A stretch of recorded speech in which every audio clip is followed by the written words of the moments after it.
Hey there, my fellow intellectuals. Welcome back to Highly Variable. I'm your host, Kyle Cabasadas, and I just wanted to wish you guys a happy holiday season and a Merry Christmas if you celebrated it.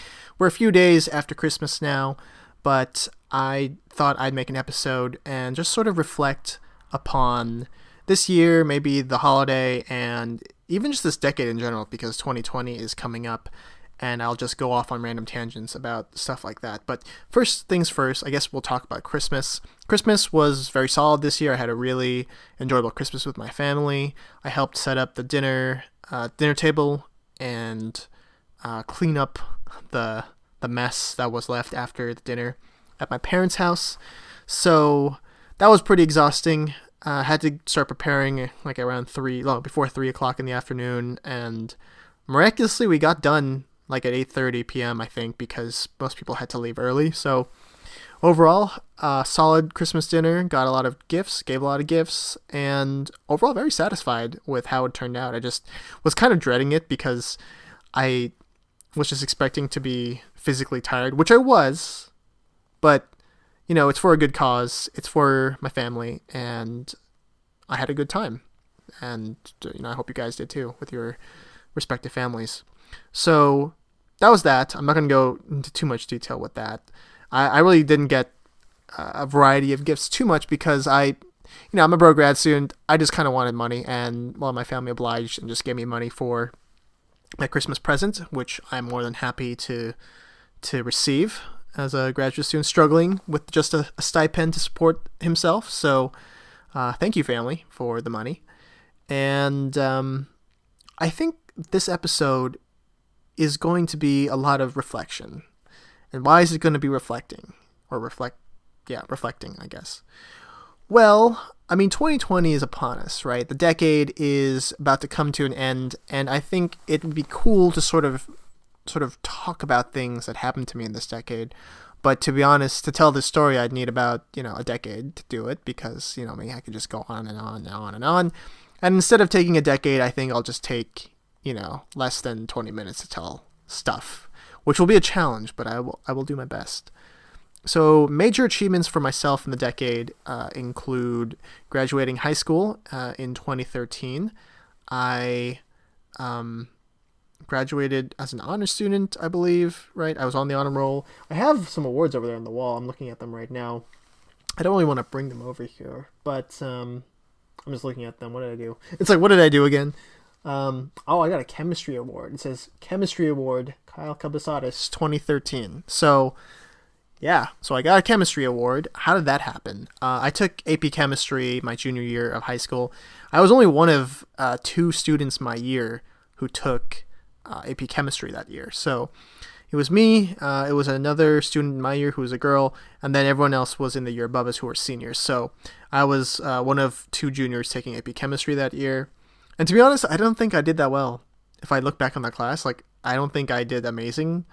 I did take the AP test at the end of that year, and AP Chem I got a 3 on, which is miraculous if you think about it, because if you look at my tests and my quizzes and my homeworks, I don't think I did great on the tests and the quizzes. And I don't think I was super well prepared for the AP test. I studied for sure, but I was still at this point where I didn't really know how to study that well, especially for chemistry. There was just some things in chemistry that didn't really make a ton of sense, like enthalpy, entropy, all these different weird concepts. There was something where we had to use Newton's method to figure out, I think, concentration rates or something like that. If those of you who major in chemistry know what I'm talking about, you probably are like, oh yeah, I know what you're talking about. But back in high school, that stuff was just so way over my head that it didn't really make a lot of sense. Oh, ice tables. That's what it was. I remember ice tables. It was initial concentration and then end or no, initial change and end, I guess. I don't remember. If you know what ice tables are, just comment below in chemistry. But I remember ice tables were a thing, and I don't think I was good at that either. But I think the AP test for chemistry that year, they actually just told you what the problems were going to be on. They said we'll have 5 questions. Questions 1, 2, 3 will feature this subject or this topic, and then 4 and 5 will be this topic. So I think I pretty much just studied those topics really hard, and somehow through the skin of my teeth, I just pulled out a 3 out of nowhere, which is pretty cool because 3 is technically a passing score. It's not a high pass, but it's still a pass technically. And I didn't even pass the AP Physics exam, which, obviously those of you who know, I'm in a physics PhD program now. I did physics as my bachelor's degree, so I got a 2 on the AP Physics exam, even though I did really well in physics that year, which was weird. So it's weird how things turn out. I have a chemistry award, even though I don't do anything really, hardcore chemistry anymore. But that year actually in high school, so that must have been in 2012. That's when the Giants won their second World Series of the decade when they defeated the Detroit Tigers in a sweep. That year was also special because we had come back from, we played 6 elimination games, if I'm not mistaken, because we went down 2-0 against the Reds and we won the last 3. And then we went down 3-1 against the Cardinals, and we won the last 3. So, yeah, we played 6 elimination games that year. And, yeah, Giants won because we're awesome. Best team ever. Yeah, that was a good World Series run.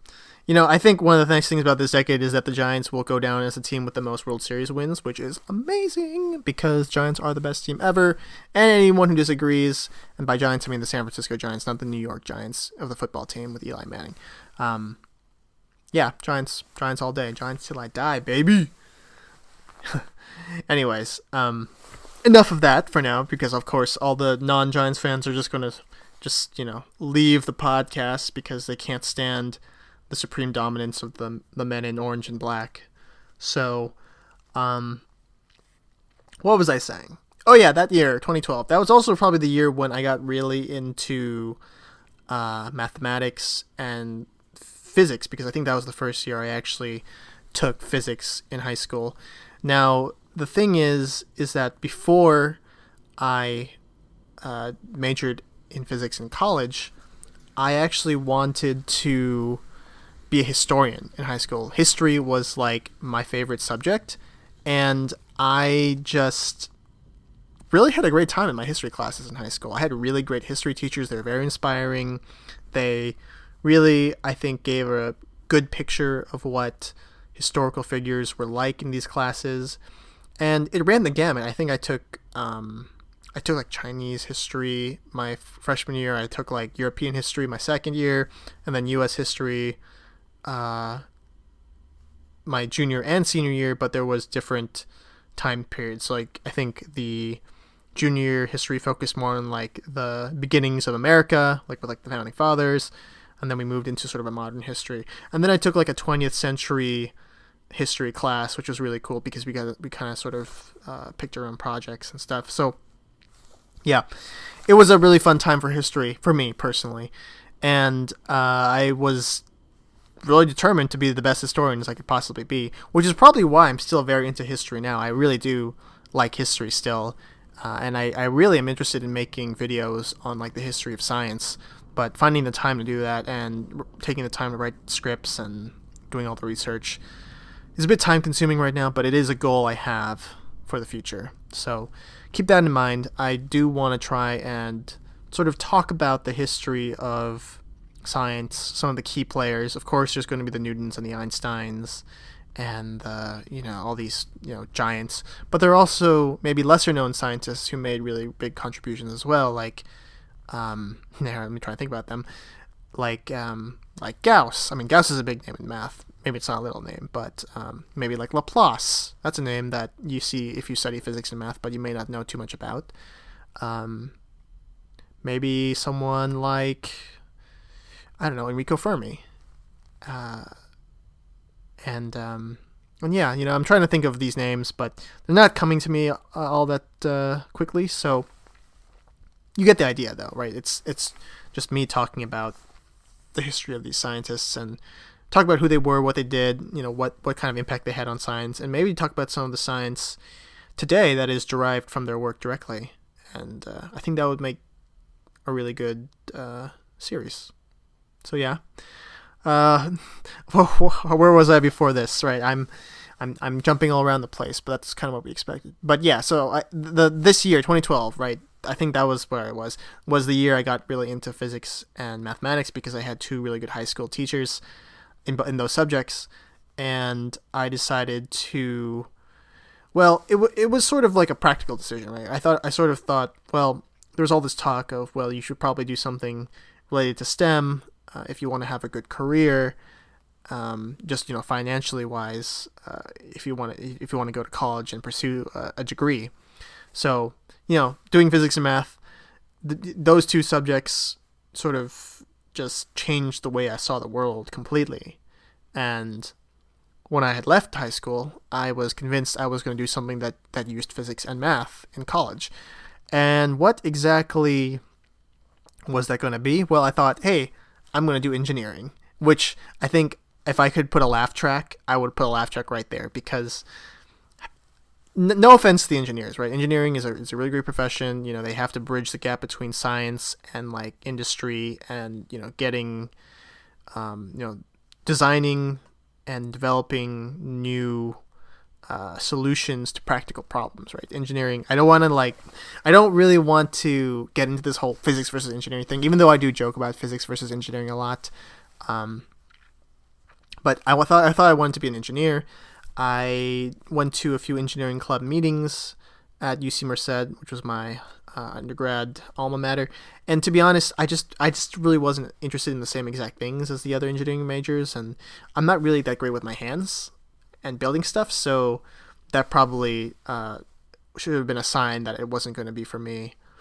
But I decided after engineering to pursue physics, and physics took off, and I had a great time. It was funny. I actually had a hard time deciding what minor.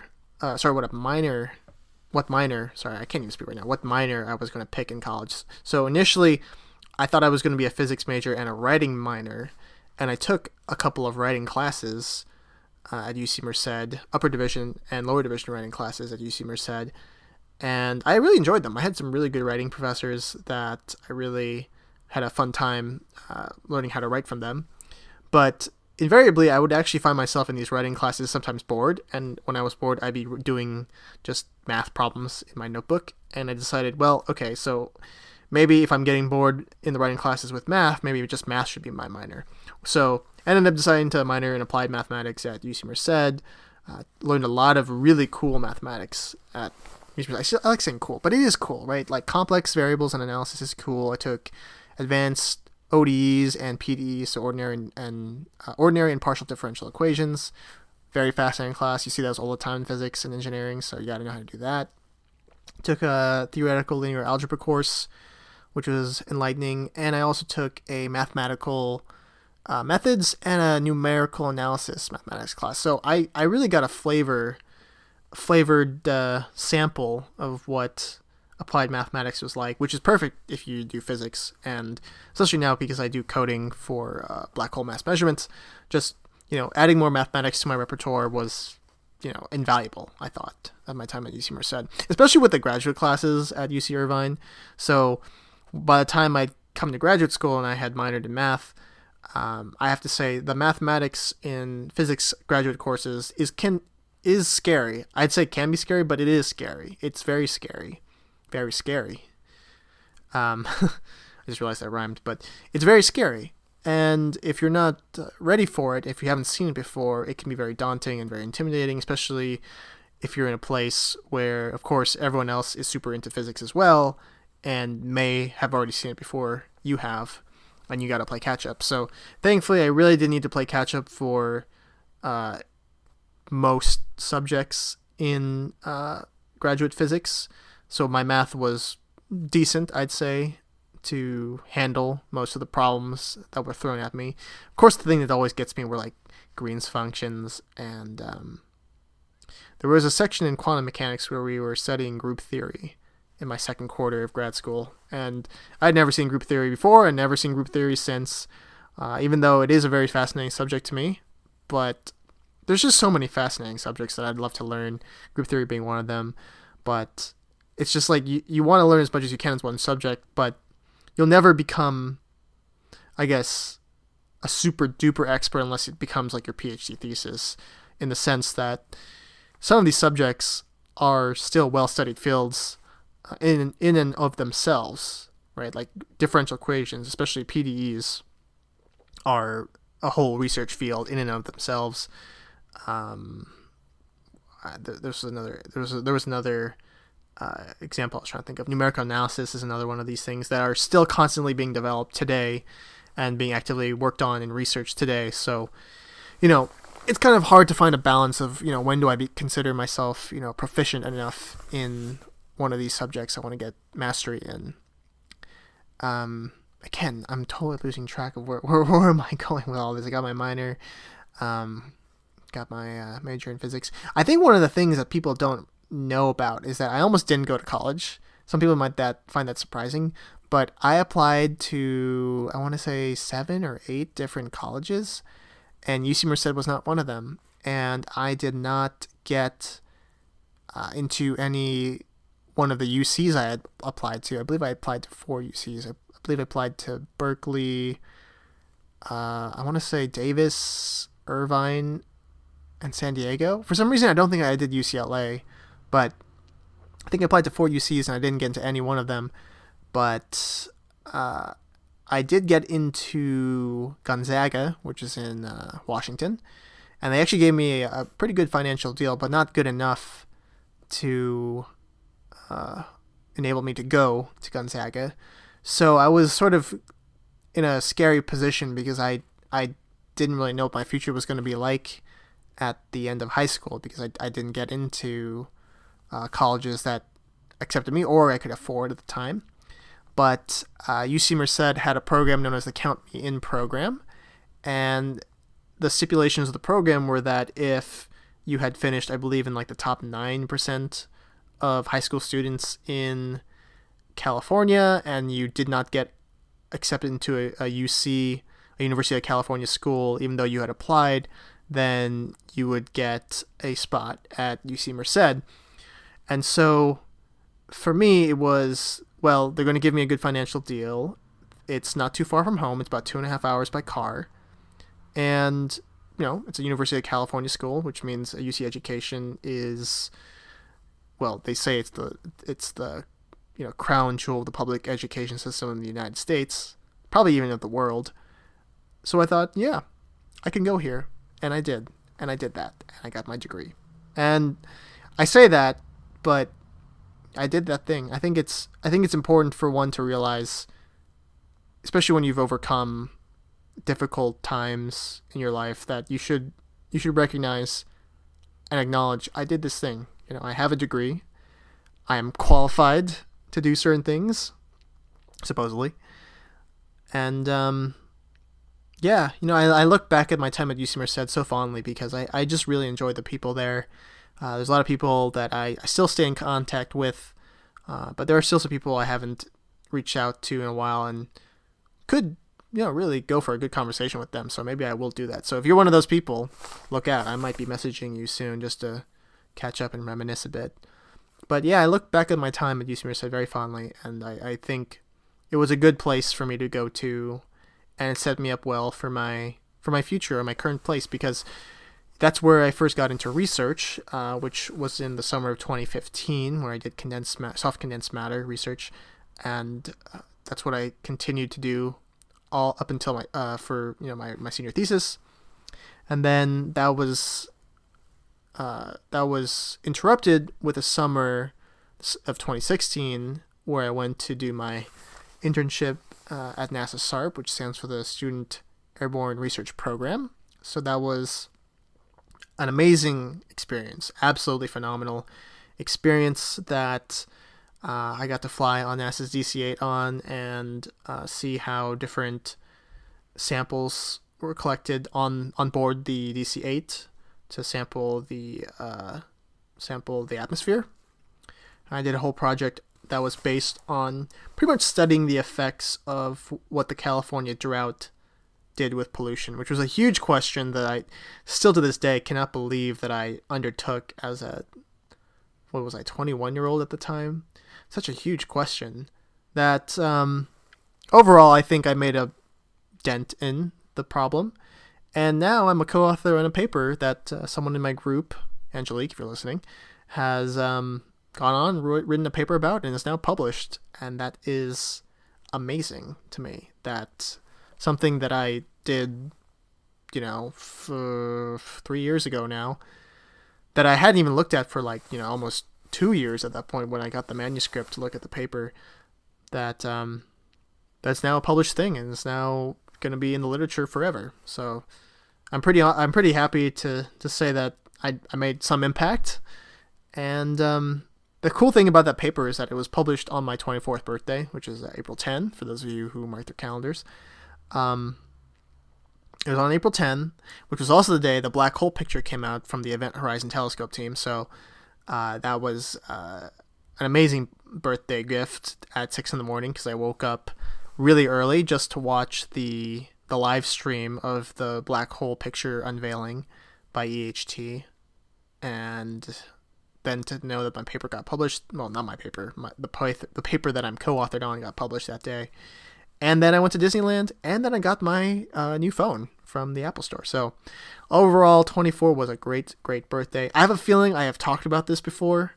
If I have, then I'm sorry. I'm just tired and just didn't remember that I had talked about this before. But if I hadn't, then you know that my 24th birthday was amazing. And then I don't really know what to do for the 25th birthday. So got to figure that out soon.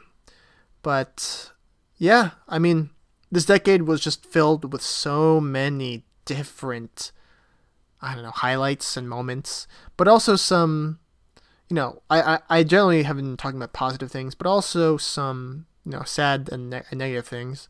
I've lost 2 dogs in this decade, unfortunately. We lost, well, they're my family's dogs, but we lost one just recently in October of this year. Justine, a German Shepherd, rest in peace, girl. We got her in 2011, and we had her for 8 years, and then that was actually shortly after our previous dog, Tibetan Spaniel, passed away in 2011. So, she lost 2 dogs in this decade. Now they're in doggy heaven, though, and hopefully playing with each other, and now they get to meet each other and just enjoy each other's company. Also, unfortunately, I lost my grandfather in 2016, which was a very huge loss. And actually, I lost my.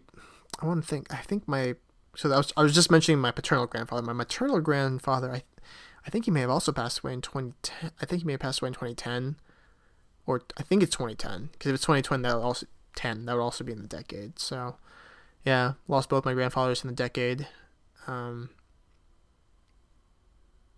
But I enjoyed their time. I think it's important to realize that, especially to understand that some people don't ever get to meet their grandparents or get to spend that much time with them. I'm really glad to have had both my grandfathers up until the age I was about 15.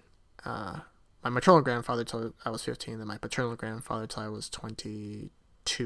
So, it's a hard thing to lose a family member like that, but the memories I have with them are irreplaceable. And they've taught me a lot, both of them. They taught me so much about life, about what it means to be a man, what it means to be a good, just overall human being and a good family member to my family. And I'm forever grateful. So those are just real things that have happened in the decade for me. I mean, I guess we got to be more real, Kyle. Give us more juicy stuff. Well, okay, I guess if you ask so. I guess I don't want to talk about it too much, but this decade also just saw me become an adult, right? Because I was 14 at the start of the decade, now I'm 24, and I always thought that when I turned 18, I wouldn't really feel like an adult, because 18, I'm still living with my parents, right? I hadn't even gone to college yet. I'm still in high school. I thought to myself, 18, yeah, adult, quote unquote, but not really. I thought really adulthood would come when I'm about 25, which is just around the door, it's right around the corner. My brain's just going all over the place. But, it's coming. And do I feel more like an adult? Relatively, I guess, yeah. But do I feel like an adult completely? No.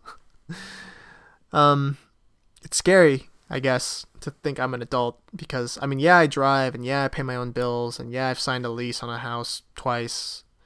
Um, and yeah, I'm in grad school and I, do this research and stuff. But it's like, I feel like whenever you're in school, you perpetually feel very young and not as old as your age might suggest. So, these are my thoughts as we enter 2020. I've been talking for a while now. It's going to be a very long episode, but I think you guys might appreciate it. I hope it's not been too all over the place. I know it's highly variable, and we just go all over the place, or I go all over the place with these episodes. But I just want you guys to know that I really appreciate you watching the videos and listening to the podcasts, because to be honest, I didn't think I'd want to do this before I started. I was sort of hesitant to do this because I felt, who wants to listen to me talk? Who wants to just listen to me babble or make videos on physics and math? I mean, there's a bunch of people who do that already, and am I really going to add anything unique? But I think I've answered that question. I think the answer is yes, I do. I think I have, not to brag, but I do think I have a rather unique personality and a unique way of teaching. And I think that it's nice to have my own website, my own YouTube channel where I can be creative and make videos that you guys enjoy and I enjoy and benefit other people. Because ultimately, I want this channel to help people in any way as possible. I want it to be either through making you laugh, making you smile, but also maybe teaching you a thing or two about physics and the world we live around us, because I think physics is it's so beautiful. Physics and mathematics both, I think, are just very, very beautiful subjects that just describe the building blocks of our universe, from the very big to, the whole universe scale, right? Where we have cosmological models that describe how the universe was born, how the universe may die, and, going all the way to the very small, where we're talking about like Planck length scales and fundamental particles and the interactions that govern them, and giving us the standard model of physics, standard model particle physics, sorry. And it's just amazing time, I guess, to be a student in physics and science in general, because there's just so many discoveries just awaiting to be found by new scientists, like yours truly, of course. But in all honesty, I am very stoked for the future. There is so much to be discovered in science. Some people might think, all the easy stuff has been found, but there's still some pretty hard stuff out there that needs to be answered. And I just look forward to playing a part in the discovery of those things. So I hope you've enjoyed this podcast. I hope I didn't make you too sentimental. It's kind of late at night, so hopefully y'all can get a good night's sleep. And I just want to say thank you again for watching. This is probably going to be the last podcast episode that I'm going to film in 2019. I'm going to try and upload this by the 1st. If I don't, it might look kind of funny. But regardless, I hope you've enjoyed the podcast so far. I hope you will continue to listen to the podcast and my YouTube channel. And without further ado, I will wish you all a good night. And I will see you guys later.